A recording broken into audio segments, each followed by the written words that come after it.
Welcome to Mentoring with Transparency, where we bring you godly wisdom for daily living. I am your host, Diana Fumbilwa, and I'm a coach, speaker, trainer, and pastor. This week, I am excited to be back to continue on with our series on boundaries. And this week, I will be talking about when boundaries are tested. What is your position in that situation? Stay tuned.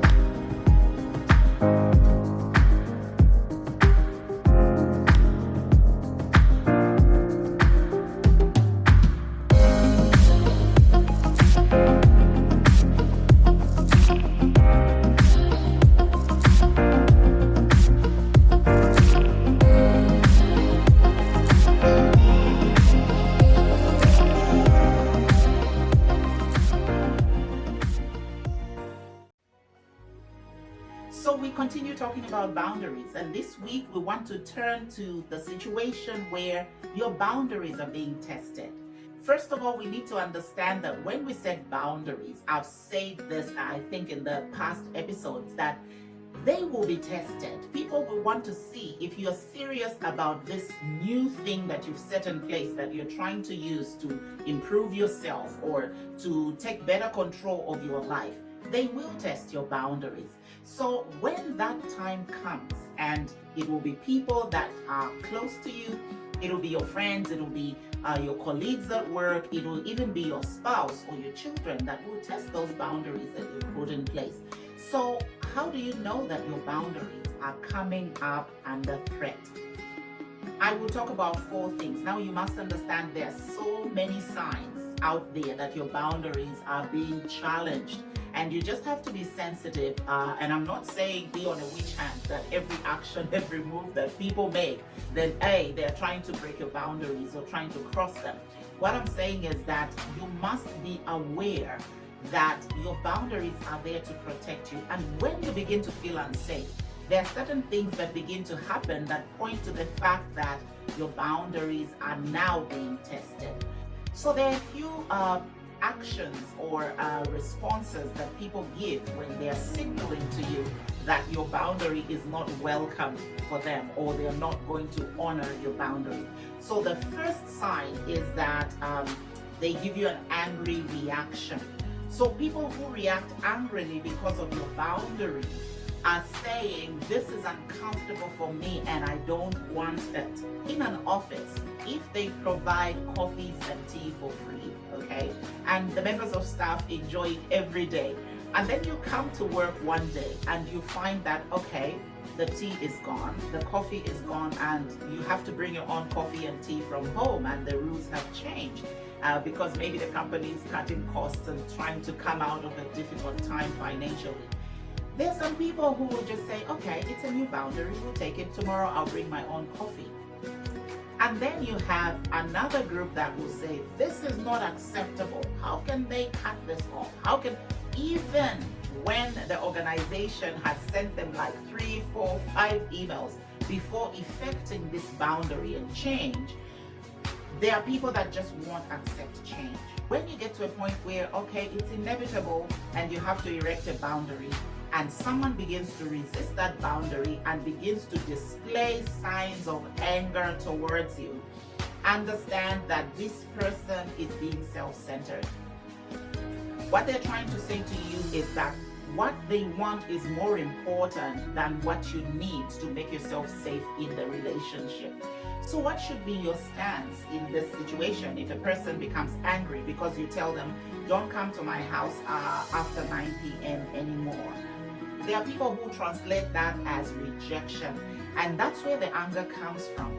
And so you, as the person upholding your boundary, you must understand that you are not responsible for the response that the person that's supposed to honor the boundary gives you. So if the person you're saying to, don't come at 9 p.m. to my house, reacts in anger and interprets it as you rejecting them, you can't control how they think. Your position is to make sure that you explain to them why you are putting up that boundary and how it's going to help you.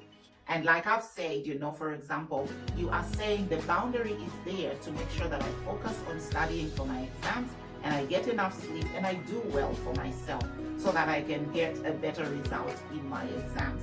So you have explained the reason, and if they are still angry with you, understand that they are just being self-centered, and that is something that you can't change. Look, you can only change yourself. You can't change other people. You have no power. No one on the face of the earth has that kind of power. We only have power to influence people towards change. But as far as change is concerned, it is a decision that every individual makes personally to make adjustments in their lives.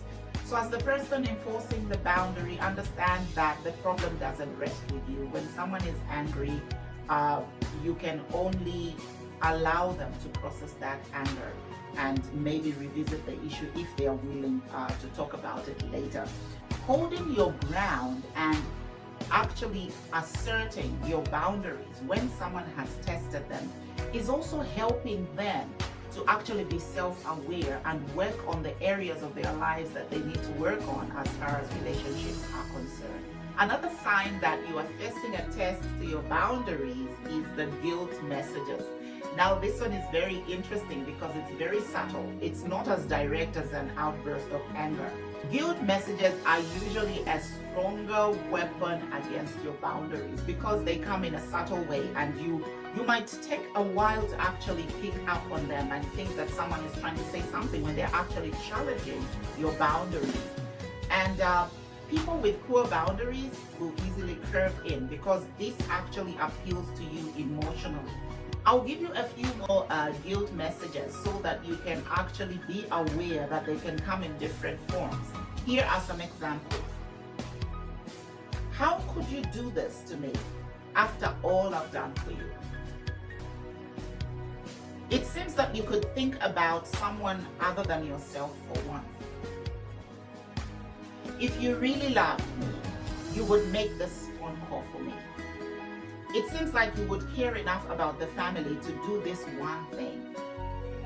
How can you abandon your family like that? Now, those are just some of the few sentences that you will hear people say when they are trying to say, consider your boundary again and allow me to break it so I can do what I want at the expense of what you are trying to achieve with your boundary. Now, these guilt messages don't just come in a secular version. Let me give you a Christian version of these messages, because even people that know God, even Christians, actually throw out guilt messages against your boundaries. So here are some Christian versions of guilt messages. How can you call yourself a Christian? And I'm sure a lot of Christians out there have experienced this one. Here's another one. Doesn't the Bible say honor your parents? And now this is one that parents will throw at their children, especially children that are grown up. And sometimes it's around issues of the decisions that a child will make within their marriage relationship with their spouse. And a parent tries to interfere with that by putting out this statement of saying, doesn't the Bible say honor your parents?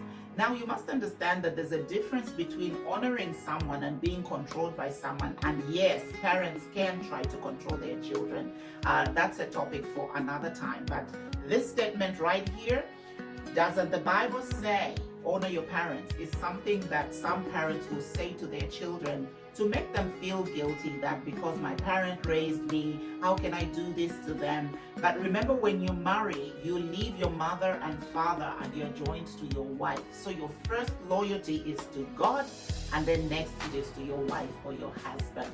I just thought I should throw that one in there. But we're not talking about marriage today. That's for another time. We are going over the guilt messages. So that's one of the Christian guilt messages that can be quite manipulative for children by their parents. Another one is this one. You are not being very submissive. I'm sure that grieves the Lord. I'll let you digest that one. You must really have a spiritual problem to be acting this way. Now, this is very judgmental. It's like someone has set a standard of how you should act, and if you go outside that standard, then you are not a Christian. And whenever someone touches your identity in God, it makes you stop and think. And that's why people who are trying to move your boundaries around and they start throwing guilt messages around will come for your faith. They will come for the fact that you're a Christian, because they know that when you commit yourself to God, you want to do it in a way that pleases God. So you're always checking yourself and keeping yourself accountable to what God requires. And so when someone mentions, oh, I think God is not pleased with you, you kind of stop in your tracks and you check yourself to see if you're doing something that is going against God. So those are just some of the guilt messages that people will throw out there. But remember that the aim is to make you shift or remove your boundary. So what should you do in this instance? What should your stance be when someone throws a guilt message? First of all, you must understand that guilt messages are really anger in disguise. People that throw around statements like that are actually angry with you, but they can't just tell you directly that they're not happy with what you are doing or what you're not doing. So recognize the guilt messages for what they are. They are just anger in disguise. And when a person is dealing with anger, it is not in your power to actually fix that. It is something that they should be dealing with. Remember, we talked about the outburst of anger as the first point of boundaries being tested. And we said anger is something that's outside your control. It is the responsibility of the person that is angry to process it the way they can manage to actually overcome it. What you shouldn't do is to try and explain yourself. When a guilt message comes to you, don't try to explain yourself, because what you're doing is you're taking yourself on a guilt trip. You're trying to acknowledge that there's something wrong with your boundary instead of actually standing your ground and making sure that you reinforce the need for that boundary to be honored. The next sign that your boundary is being tested is when you are threatened with consequences. An example is where you encounter a person who financially supports you and they say to you, if you don't lie to this man about this business deal, I will not give you the money that you need to pay for what you need. When your boundary is under threat because someone is threatening you with consequences, remember why that boundary is there for. If it's something that is crossing your moral code completely, it's time to disconnect from that relationship. It doesn't matter whether it's a job, it doesn't matter what it is. It's time to expose it, deal with it, and if it means disconnecting, disconnect. You would rather lose something that is temporal that you can replace than lose your whole life completely because you have been subjected to a life of threats and control. You can't live under intimidation and remain sane for a long time. You will lose your mind.